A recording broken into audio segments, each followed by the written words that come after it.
Hey guys, welcome back to the Reclaim podcast. This is episode number 5 with Carlo the KingMaker. Alright guys, for those who don't know me, I am Andres and just want to give you the best energy for you to listen to this episode. So this is the first part of the conversation with Carlo. So in this episode, you will learn about Carlo's life and how he's been able to help people to become the queen and king of their life. And also you will learn about how you can change your identity and rid off of those money beliefs that you have or your parents has given you to become the queen of or king of your life, to become the best version of yourself. Okay guys, I won't say anything else. I want you to enjoy this and happy days guys. Let's go. 5, 4, 3, 2, 1. We are on. So welcome back guys to the Reclaim podcast. This is episode number 5 and we've got another very special guest with us. We've got Carlos in with us today and we're going to just talk a little bit about money, your mindset behind money, vibration, frequency, your thought patterns, how you perceive yourself and how that can, have an effect on sort of the money that's in your life or bringing in, and wherever the conversation goes, we're having a bit of a flow conversation. So really excited about this one because I reckon it's going to help a lot of people out there. I know at some point in my life, I was struggling a lot with it. So I'm sure most of you out there have had some times and experiences where money's been a little bit of an issue. Carlos will be chatting to us about that. Why don't we get a little bit of a background about sort of where you started, Carlos, and why you decided to make this sort of change and, how you did that. And, we'll kick things off with that, mate. Yeah, awesome. Well, first of all, thank you so much for having me. It's great to be here and excited to drop some fire on here today. So basically, I'm known as the KingMaker. They call me the KingMaker. And basically what I do is twofold, right? I help people generate more money and become that king and queen version of themselves. I started in business when I was 18. First business that I started was actually way different from this. I started as a sport and a kids soccer and fitness program. That's what it was, right? Yeah. And always had a passion for helping people become the best version of themselves. And all I knew growing up in Italy was soccer, so I went and did that. I was 18 and had no idea around money, no idea around sales, marketing. I actually remember when my dad registered my business, I thought, here we go, I'm ready to take calls. They're going to start rolling in. It's going to be brilliant. And 18 months later, still didn't have to sign up anyone. I was like, man, this is brutal. So went through that whole journey and built it up to actually be a multi-award winning business throughout Australia. And it took something really unique where we use sport as a platform to really help kids become the best people they could be, right? Not as the athlete side, but it was always about mindset, always about identity. And I mean, I couldn't articulate it at that time, but that's what it was. And also in those 10 years, I mean, I struggled massively with money to the point where I was living on, I did the calculation when I was done. I was living on $3.62 an hour, right? Building something that I really felt strong about and was really passionate about, but struggled with the money side of stuff. Yeah. Passionate, love what I did, was great at it, multi-award winning, but still broke. And I feel like there's so many people out there in the care industry, in coaching, and in business that they're great at what they do. Right? They love what they do, but the money is the one thing. And so I'm dedicating my life to helping people reclaim, right, the king queen version of themselves. Paid him $50 for that one. I'm easily bought.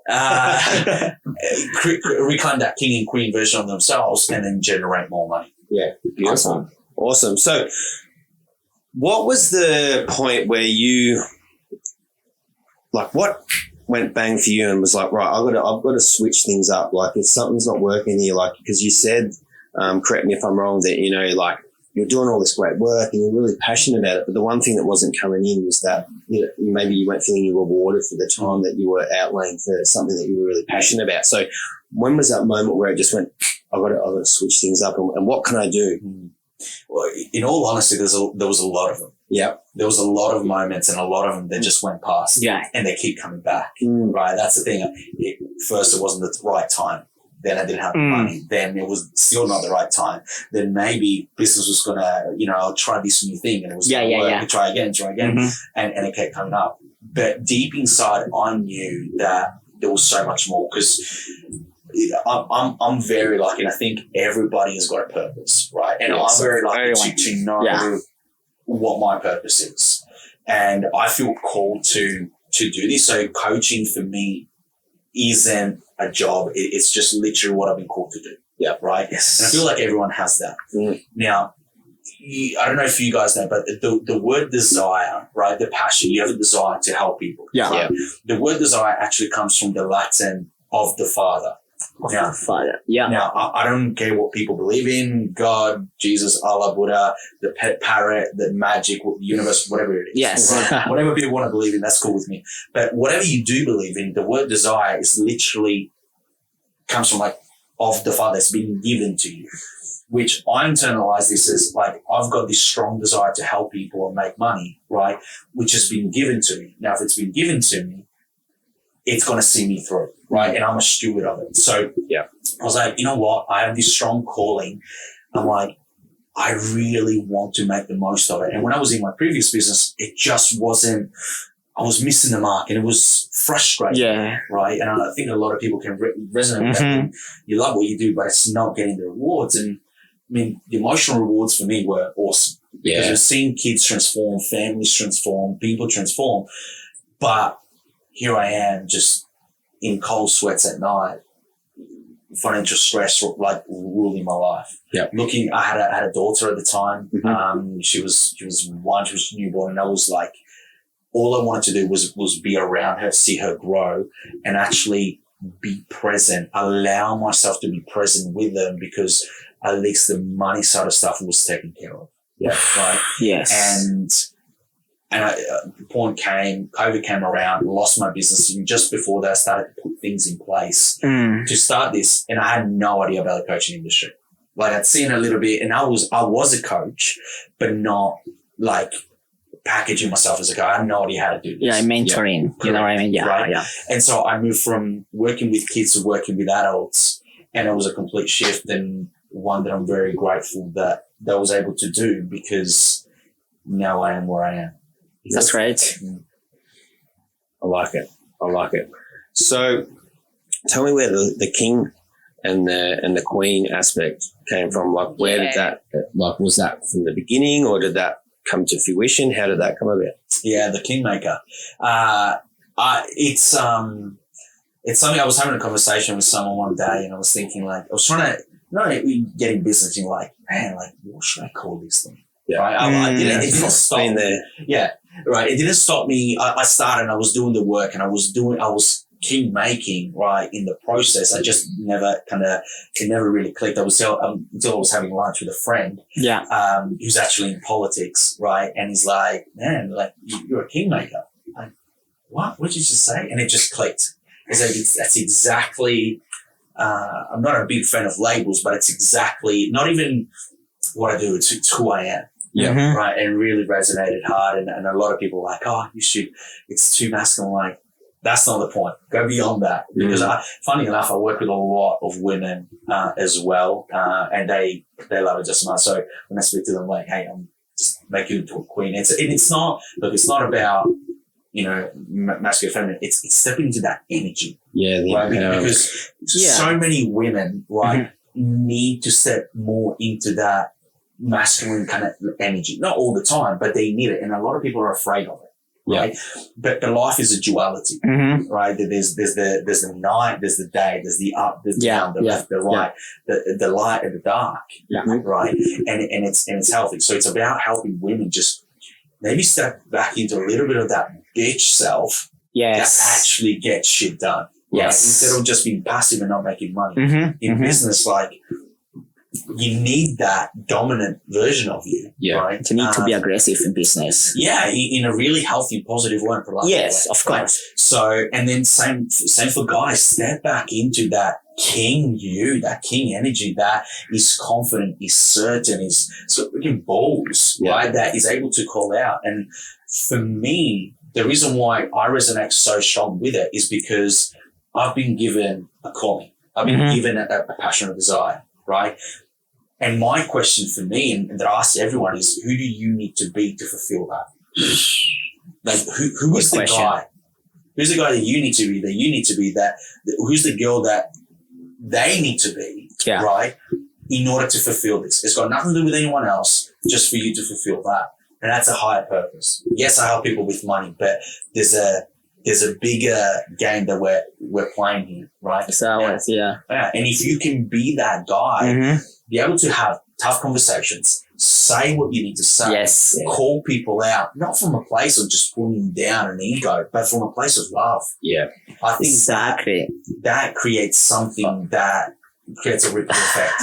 That's amazing, bro. Like what you just said about calling out people, but that's a nice way to be nice. You know what I mean? From the place of love. I call this the kindness with politeness.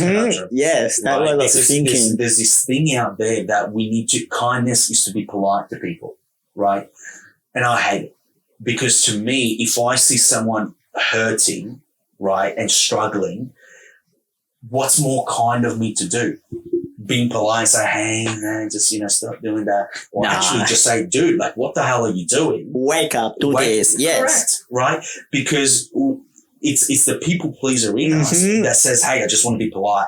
I don't want to upset their feelings. Exactly, yeah. But dude, like, sometimes for a period of time, there is a time for you to feel the pain and the severity of it. Yeah. Right? Even in business, like, what the hell are you doing if you're not making at least 20K a month? Like, for some people, it's tough to hear that, but it's true because life begins at least 20K. Yeah. Right. And it's like, shit, I'm only making 6 or 7. And my answer to that is like, so what? Like, you're making that, but stop playing the weak kind of, victim, life happens to me kind of stuff. And just say, okay, understand how money works, add value, become a person of value, become the king. Yeah. Right? And start dominating life. Because there's an abundance of it out there, but there's a lack of real strong leadership. Now, what I mean by leadership is someone that is actually living their life and walking the talk. And the only reason why I'm so hard with people, because I'm like, guys, I'm freaking brutal. I know what you mean. I told myself, I was telling you before, I was that kid that struggled with discipline. I was that kid that struggled with the gym, that avoided everything, seek comfort. Yeah. All my life, food. Yeah. Seek comfort in just emotion, seek comfort in the stuff that I did, run away from homework, all that kind of stuff. But the thing is, there's a conundrum, right? Because people that seek comfort are not free. No. And we need to be people that seek freedom instead of comfort. Yeah. Because when you start seeking freedom, you can get your ass to a breathwork session on a cold Sunday morning. You can take your ass to the gym. You can do what you need to do, but it's a different game. Yes. It's a different game. Yeah. Because if I continue to seek comfort, then I'm just going to stay safe. But nothing great is going to happen. Nothing. The comfort and the numb. So, no, you need to make the jump. I get you. Because I remember when I look past it, just when people have got the best out of me,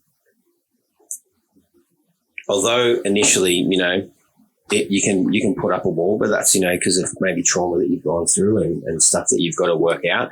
But I know there's, the person that sort of just, gives you the pillow and the blanket and just sort of gives you, it's okay and la, la, la, la. Yeah, although at the time it feels comforting and it's nice, when you come out of that, there's not much that you go with that. You don't really go anywhere with that. However, when the person sort of calls you out in a place of wanting to help and from love, as I said, although at the start it feels a little bit like, ugh, but then when you go home or you go back and you reflect and you look at it, you actually really respect that person. Yes. And you appreciate that person calling you out because it actually helps you grow. And it gives you an option, right? It gives you, you can go down this route or you can go down that route. Like, do I keep doing the same thing or do I actually listen to what that person said? And if I do, what have I got to lose? Like, I'm either going to stay the fucking same, or if I actually listen and take on this person's advice, well, I'm either going to improve or, there's something I've learned that still didn't help. Do you know what I mean? And man, having, yes, in the moment, you can hate them, you can just and resist, right? And I mean, it triggers that reaction. It's uncomfortable to hear someone telling you work to see. It's always been. It's always been. But it triggers a reaction for a certain reason. You get triggered for a certain reason because there's people that are already at the next step who are like, man, I want that. Thank you, bro. Right? Yeah. There's a difference. It's just a different level, right? Yeah. But how many people in life do we have that are willing to bypass the initial lovey-dovey, be liked all the time, be friends with people, be willing to be hated, be willing to be disliked simply for doing the right thing for you? Yeah. Few people. Now, put this in a business sense. This is what I do, right? I'm willing, if I'm like, dude, the hard conversation, I was saying to someone, hey, dude, I had client calls this morning. I don't work on a public holiday. It's all right. Someone's going to do it. But saying to be the person they need you to be, because here's what happens, right? I don't want to be just another voice in the crowd. Just a bit of Bon Jovi, right? Yeah. But when I know that if I show up, I have the hard conversation, I say what I need to say, one of two things can happen. I risk getting fired and then saying, nah, screw you, I'm not doing this anymore, and I hate it. That's what I risk that. Cool. Mm-hmm. But if they feel the genuineness and the love behind it, guess what's going to happen? They're going to trust you, respect you. Mm-hmm. You're going to have more influence, more leadership. Yeah. Your brand grows. You're going to start having, instead of having viewers, if you're a business owner out there listening to this, you step into this king and queen energy. It's going to allow you to create fans instead of just viewers. Yes. Yeah. Right. Yes. Even for you guys, for the people who love them to that level, put it on the line, risk getting fired, because when that person comes through, right, as they will, right, that your influence and the way that you're going to be able to help, they're going to bring people to you, they're going to listen, and they're going to change their life. Yeah. It's powerful stuff. 100%. But you've got to be the guy. You do. Yeah. And that's something we've gone through over the last year, and I've definitely switched that around because, I went through, because of the trauma that I went through as a young child and growing up, I was the people pleaser. I didn't want to have the hard conversations because I just wanted to be liked, because I didn't have any worth and I didn't feel I was good enough. Mm-hmm. So over the, especially when COVID happened, these are all things that started to come, right to the forefront, because I've been doing a lot of work, but I was like, there's just something else I need to be working on. Mm-hmm. And it was the shadow work that needed to be, looked at. That inner child had to be healed. Still working on it. It's an endless sort of cycle. You got to put in, a lot of work. And I noticed, I never had boundaries either. And, people would walk all over me. I couldn't understand, because they'd always come to me for help and advice, because I was the nurturing one and I was the caring one. I still am that person, but I will call people out now. And since I've been honest and since I've set boundaries, and just like you, I've always wanted to help people. And I've noticed since I've had these honest conversations with people, because I know it's for the betterment of them. And if you don't like me because of that, that's okay. Because I know now that not everyone's supposed to like me, and that's all right.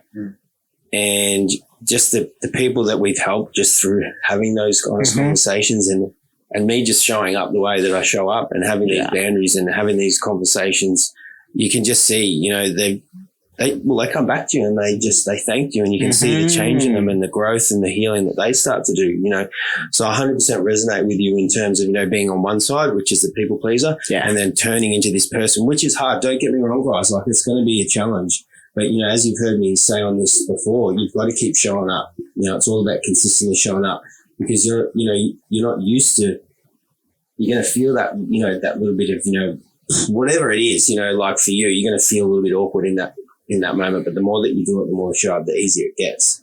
And see what is it triggering you? Yeah. Right? If somebody makes you uncomfortable, it triggers you. Just be like, okay, what is it? Like, what is it that is actually triggering you? You've got to have that self-awareness, right?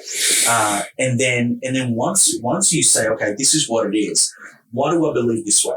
This is why, honestly, like, I'm just picking up for you guys, doubling up your money work is just going to take, and for everyone, money work is the fastest way because it's the most challenging work for people. Yeah. Right? Inner child stuff is huge and it's important and all that kind of stuff. I find that money brings up even deeper stuff, right? Because the money program in society is so big. Yeah. Right. That's the system we live in, isn't it? You know? Correct. And if you actually say, hey, I just want to go out and create my wealth, generate more money, you're going to have to go out and speak to people, which is going to trigger stuff. Yep. It's going to get you to sell your stuff, which is going to trigger a bunch of stuff. Mm-hmm. It's going to get you to actually look at your money. It's going to trigger a bunch of stuff. Stack your money is going to trigger. Yes. Like, it's intense, but the rewards are 100-fold because now you're able to create freedom. Yeah. Right. Because now you've got stuff that if you actually step into your business, into your session, right, you're like, I don't need money. I actually don't need you to be here. I don't need, I don't necessarily need anyone or for people to like me. Why? Because I've got money. I'm going to be all right, whether you like me or not. Yeah. Right. Now you're dangerous. Mm-hmm. Yeah. Now you serve at a higher level. Why? Yeah. Because you're free financially, but you're free. Yeah. There's no change. Yeah. Because Yeah. sometimes why be people pleasing? Because we want something from you. Yeah. Right. So if you actually are not like, hey, this is how it is. I don't need anything from you. Work with me anyway. It's so and so money. Let's lock and load it. Yeah. And you got that indifference about you. Mm. You know? Because you now have the resources that you actually need in this physical world. Money's important. Like, I don't care. Like, if you're in business, money's important. People are like, oh, what do you talk about money all the time? That's kind of important, right? In order for me to keep doing what I'm doing, Exactly. keep doing, Exactly. money's important. So That's how you run the business and how the business runs. it's how you stay doing what you love to do. It's like the petrol that the car needs. Yeah. You need to put money or make money, you know what I mean? 100%. Yeah. Because if we don't have the money coming in, right, I'm going to have to go and find another job. Mm-hmm. We were talking about before. Yeah. So then you're in this time conundrum that people have, spending all their time at a different job from what they're called to do. And in order to make money to help them do the business, but they don't have to do the business because they're over there. Yeah. So is this catch-22? My thing is learn how to make money here so that you can actually do it. Is it difficult? Is it challenging? Of course. Yes. Right? But the rewards are hundredfold. Hundredfold. Yeah. Yeah. Sweet.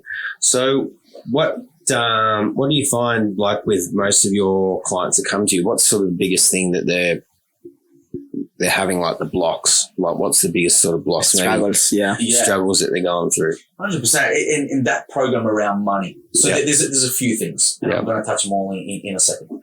First is self-worth. Yeah. Right? The reason why we've got a massive receiving problem.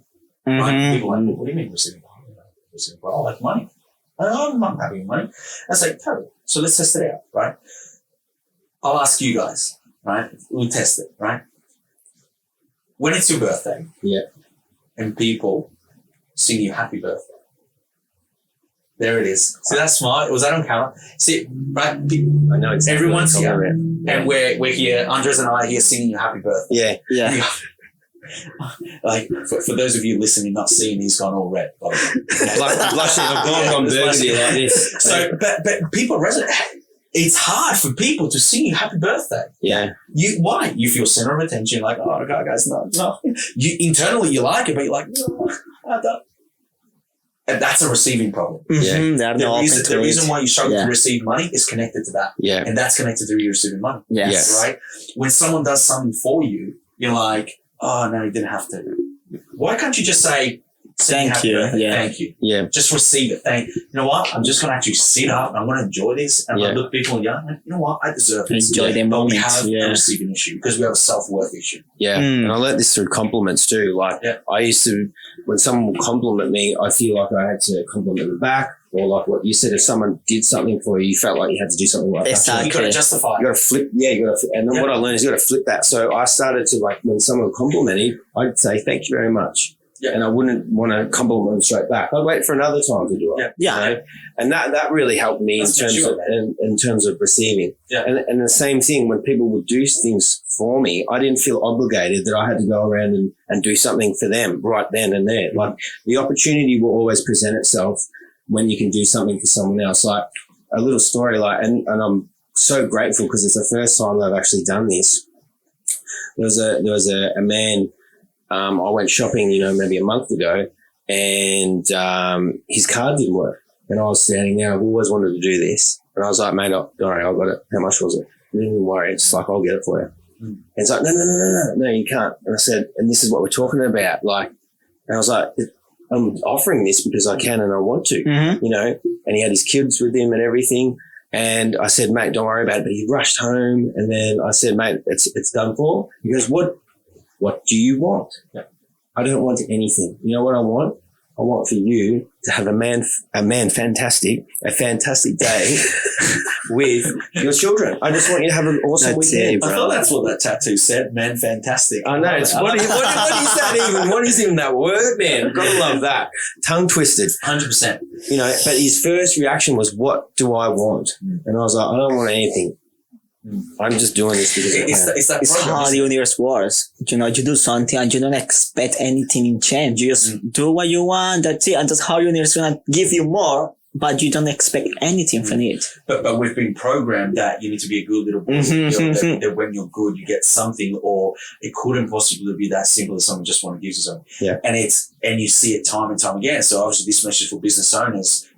Look at it and you feel like, holy shit, I struggle to receive compliments, gifts, acts of kindness, all that kind of stuff. Yeah. Just have a look, because I'm telling you, it's connected to money big time. So that's one of the things. Yep. And that's self-worth. The second thing is that program around money, that you have beliefs, right, that around money that are just not yours, right? Yeah, you take it. I always say to people, that quote that says, I don't know who says it, I'll credit it, right? Whoever it is, please credit it. They say that there's two great days of your life. Okay. The day that you're born and the day you realize why. I think it's a bunch of bullshit, right? Because they're missing a third day. Yeah. Right? The third day is the day that you choose your own beliefs. Yes. When you realize, for example, let me say this. I'm going to be completely brutally honest. Yeah, no. I'm a dirty, filthy salesperson. I want to make money. I want to make so much money. Yep. That's it. Right? Now, when people say that, right, it triggers people. They're like, oh, he's a salesperson. I want to stop listening to the podcast, or everything he says is going to sell. Of course I'm going to sell, right? Of course. But why does it trigger you? Why does it trigger you when I say, dude, sign up to my program. Come and work with me. Why? And you feel like someone's trying to sell you something. Why is that triggering? Is the society's beliefs. Is because we've been programmed to believe that when someone is talking about money, they want to take everything from you. Very good. Yeah. Excellent. Because your mum and dad, your grandpa, your auntie once told you that salespeople are bad, stay away from me, just want to take my money. Exactly. Right? It's even your belief. Great. Let me ask you this though. Do you like money? Yeah. Yeah, we like money. Yeah, we love money. Exactly. Yep. So you people have to become salespeople. Yeah, everyone's selling. You're always selling. Right now, we are selling. Without you even know it. Whenever you have a conversation with someone, who are you selling? Yourself. Are you not? Exactly right. 100%. That's it. Always. Right. But people struggle with the concept of being a salesperson or money because of beliefs that they've been told, they've been programmed. But they're not yours. Yeah, they're limiting. And look, I'm not talking bad or being bad news about our parents, right? Why? Because the same beliefs that we're running from them, they're running from someone else. Yes. And they were running from it, and now there's a generational pattern, and who's going to be that change? Yeah. And that's what we're all about too, you don't even realize it that, this is, as you just alluded to, it's generational. And then you get to a point where, and this is where I got to the point, I was like, right, I'm going to do this for the rest of my lineage. I'm going to heal. I'm going to do the work. I'm going to talk about this stuff because these weren't even my beliefs. So I'm going to clean and clear all this up so I can take on my own beliefs. And especially about money, because I can resonate with that one, because my nan, writing down everything, she was so really, stringent, and say things like, I don't have enough money for this. I don't have the money for this. We've got to save, bang, bang, bang, bang. That right then and there is programming you. 100%. Exactly. 100%. The way that your mum and dad talked about bills, how their energy shifted when the bills came in. I mean, I just lost my grandma and I loved her to death. She grew up through World War II. All right. Think about this. How many were you brought up by your grandparents? By any chance? Yes. Did they look after you as a kid? Yes. Maybe babysit you? The first 6 years. Well, Yeah. right? The first Now 6 years. think about this. What age did they grow up through? Yeah. Probably World War II, Great Depression, that kind of stuff. Yeah. Right? Now they brought up your parents on the same money beliefs that they were instilled through that age. Yeah. Because it was brutal. Right. Yeah. So your parents were brought up to that. Then obviously your parents, because of that, they went to work in a 9 to 5 because what? Yes. That was the security. Now, because they went to work, your grandparents looked after you like mine did, right? But now I'm growing up with those beliefs. Eat all the food on your plate. Yeah, that's another one. Why the hell? Why should I? Because there's not much food. It's scarcity. Yeah. Okay, that's one. Yeah. All leftovers. Leftovers are the same. Now, leftovers are a form of scarcity. Yeah. Right? Why? Because, I better save it up just in case. Mental, right? Yeah. Don't waste your money. Like, there's a limited supply. Yeah. Right? All of those, we have been brought up by that generation, which God bless them. Like, and I mean that. Bless them, because of course, if we grew up through that time, we would have the same program. Yeah. But it's 2022. Yeah. We're in the greatest age of making money of all time. Yeah. There's more money being printed in the States alone. $40 million a day. And this week, there was $280 million printed. Yeah. Like, it's crazy. Yeah. Right? But all of a sudden, we're struggling on 5-10K money. There is something big that needs to shift in a money consciousness, right? And it's an identity. So this is why I talk about identity. Now, you might be asking, like, okay, what does this identity really mean? I know you mentioned before Joe Dispenza, right? Yeah. So there is this thing around identity. And what I mean by identity, I don't mean like your name. I mean your name in a sense, because we use labels all the time. Yeah. Right? The name Andres to you comes with a program. That's what people don't realize. And they use their language very loosely. Right? They think they can just say whatever they want around their kids that they just don't understand. Subconscious mind always listens. Right? He does. And the labels that we put on ourselves, like names, that name is a label given to you by your parents so that when you ran across the road, right, you wouldn't get hit by a car. They had to rein you in, which is fine. Yeah. But through your years, right, Damian, you attach a program to that name. Your successes, your failures, what you can, what you can't do, your own reputation to yourself, right? That's a label. Now, that label carries a program. Who you are and who you've been compared to where you're trying to go, two different people. Yeah, 100%. Yeah. Right? But we stay connected. We use those labels and we keep them super glued. That's who I am. I'm a timid guy. I am shy. I'm an introvert. Yeah. Right? Crazy. Now, can that introvert go out and make money? In your mind, you can. Why? Because I'm shy. I can't go and pick up this girl. I can't go and talk to this guy because I'm introvert. I'm shy. And so we use that as an excuse to stay the same. Yeah. Now, here's my thing. What if instead of having that super glued on, what if it's Velcro? Rip it off when you wanted to. You rip it off when you wanted to, maybe. Make any changes. Right? Do I want to be an introvert today? I'll be an introvert. I'll play the introvert. I'll stop talking. I'm just walking away.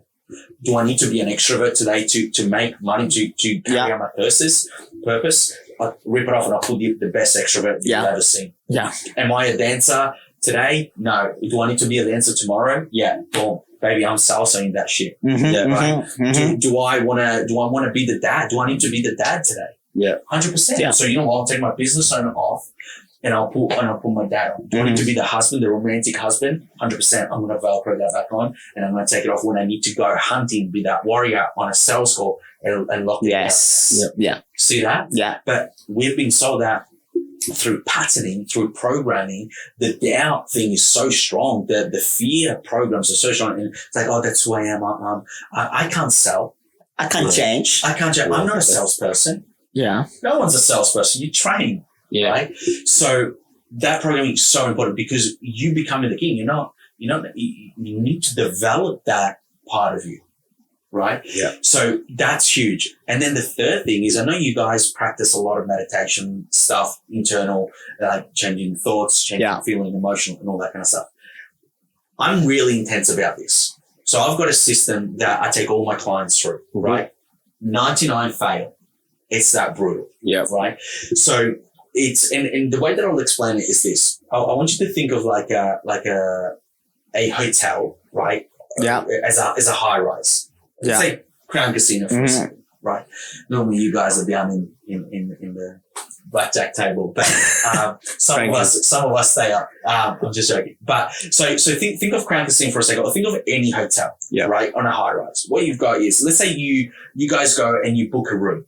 I mean, you want to book it together, maybe. I don't know. I'm not judging, okay? Whatever you guys want to do. But you go to level 1, right? Yeah.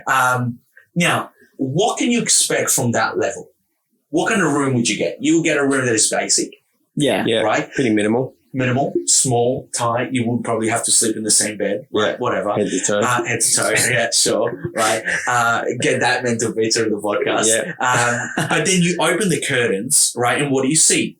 Lots of sound from the street below. You see people getting carried away by the cops on a Friday night. You open the curtains and then you see the other hotel right next to it. Yeah. Because there's another hotel right there, right? And then there's John and Susie stark naked with their junk out eating the cereal in the morning. You're like, John, just put something on, man. Like, every day, mate. See his hairy crack, his back, and like, too much, okay?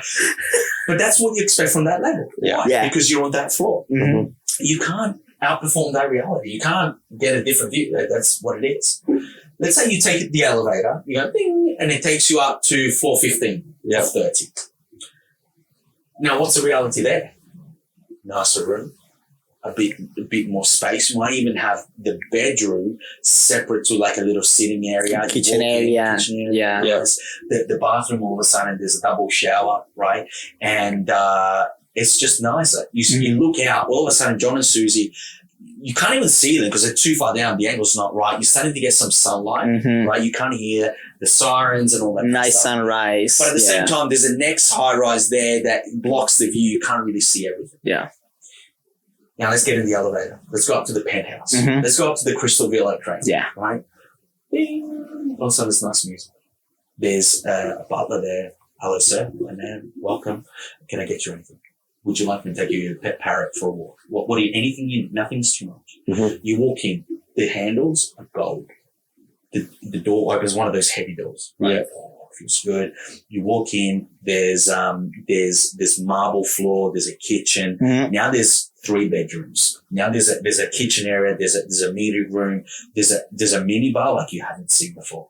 It's got everything, right? Nothing's and it's free. There's abundance everywhere. You look out the window, you get all the sunlight, that little fog that's usually there. You're too high, so you see above it. So John and Susie, they're behind fog. You can't see it. Right? Who are you? Right? Yeah. Then you see the beach. You see the mountains. You see the sunrise, the sunset. You see the whole skyline. It's peaceful. It's bliss. Yes. It's like the penthouse. Right? Now, that high rise is you. That elevator is your emotional state, right? It's your consciousness. The result out there are the results in your life. Now, most people would want the result of the penthouse, wouldn't they? Yeah. Right? But where does their elevator, their consciousness sit? Right? Around money. Where does it sit? You sit in scarcity. Yeah. You're sitting down with John and Susie with a butt crack in the window. Yeah. Right? It's no good. Stuck there. Stuck in his crack. Yeah. Right? So if you're not familiar with the book Power versus Force by David Hawkins, this is basically his map of consciousness, right?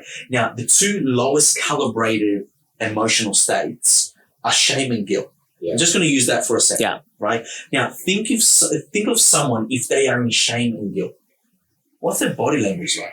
Yeah. Shaking. They're hunched over. They're not avoiding. They don't want to look. Yeah. Right. They want to avoid. They want to be dead to the world. Yeah. Right. Don't look at me. Don't see me. Don't want to be known. Just let me go get my stuff and then I'm gone. Yeah, that's it. I just don't want to. Let alone sell my shit. Don't assist. No way. Right. No. I'm running from that. So what kind of results does that create?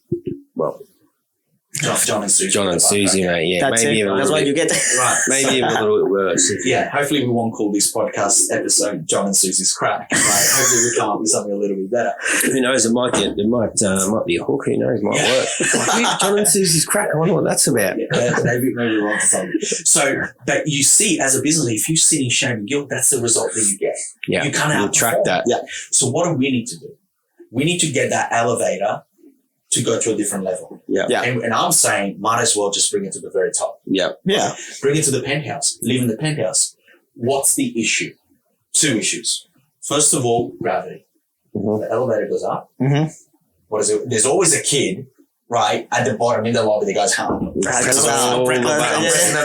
that button, right? It's coming down. It's coming down. I've done that before. That's Yeah, there it is. There it is. So, hopefully that's still recording. Yeah. It will. With gravity, right, the elevator wants to come down. Yeah. Now, that elevator is your internal state, which means what? We go to reclaim on a Sunday morning, Saturday morning. We do a meditation. Yeah. You live that feeling like what? You're feeling cloud 9. You're feeling really good. Your elevator's actually up here. There you go. So you know those when we say I'm feeling light, I'm feeling high, right? That's exactly what we mean, right? Because everything's a frequency, everything is energy. The higher we go with that emotional state, everything vibrates really, really fast. So everything feels light, right? So we go to reclaim. We guys run on a Saturday morning. Yeah, awesome, great. We go to reclaim. We do our breathwork meditation exercise. We feeling high, feeling climb 9, feeling awesome, feeling high. You get in the car. Yeah. Someone beeps.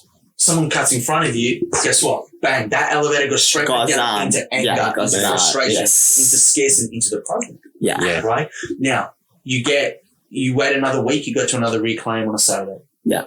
The time spent between between sessions, is too long, right? So what I do for all my clients, I do this. I don't want that elevator to drop, right? Because I know if I keep you up there, in 6 to 8 weeks, your external world starts to change. But you want to go back to the program, you want to fall back. You want to go back into what you know, which is those old patterns. So what we do is this. We say, hey, every 2 to 3 hours, do a 5-minute meditation. Every 2 to 3 hours. I'm not trying to send you to Tibet. But what I'm trying to do is if that elevator's on level 10, I'm only letting it go to level 8. Yeah. And then bang up again. Bang, bang. I'm tuning it like a tuning fork. Like I'm tuning the motor to stay at that level. Why? Because if you stay up there and you become that person, because what you think, feel, and act on a consistent basis creates your personal reality, a personality, which creates your personal reality. All of a sudden, you're not the gambler that goes at the blackjack table and wins 1 or 2 hands and that's it. You become the house. You become the king. You become the house, and the house always wins. Yeah. Doesn't it? Yeah. So life can win a couple of hands, but I'm playing a bigger game. Yeah. I'm in full creator mode. I want people to be the house so they always win. Yeah. They might have dips in their business. It's duality. It happens to everyone, right? Yeah. But if you're the house, you're always going to win. Yeah.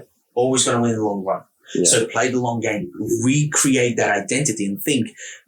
The way that I think, act, and feel creates my personality. Right? Who I am. Yeah. And think about the habits. You don't get to choose your life. You get to choose your habits. Right? You choose it. It might take you a while for those habits to kick in, but when they kick in, momentum.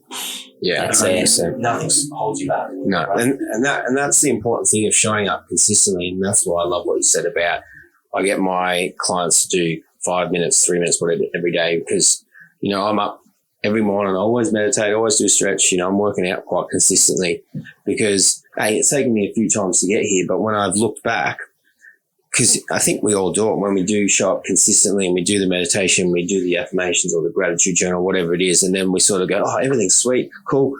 One drops off. Then the next one drops off. Then the next one drops off. And then you find that elevator has just crashed back down again. And that's, what you're alluding to. And that's why I find that I don't get pissed off anymore. I do, but it's like I'm very aware of it because I'm always meditating. So that's when you become very aware of your thoughts. You are the watcher.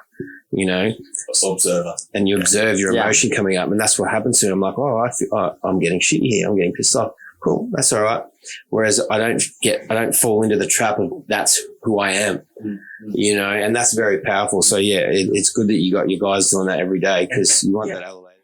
Hey guys, Andres here again. How was it? You guys enjoyed the episode? Oh man, it was amazing. It was a great episode. I hope you guys learned a lot. Hope you guys had fun because I had fun doing this podcast and it was great. It was just amazing. So guys, that was the first part of the conversation with Carlo. I cannot wait for you to listen the second part, which is even better and it's all about becoming that queen or king of that you need to be, right? The king of queen that you need to be to attract the money that you want. So guys, just stay tuned. We will release it soon. Yeah, guys. So if you guys learn something today, it will make you laugh. It will make you, change your mind or change your perspective about something, about money. Please share the show. Help us grow. The more we grow, the more you help us, the more we are going to help you. So please, help us share the show. That's all what we ask. And yeah, guys. So guys, I see you in the next episode. Don't forget to listen to that one because that one is wow, amazing. So guys, bye bye and thank you so much. Enjoy your day. Have the best day of your life. Bye bye.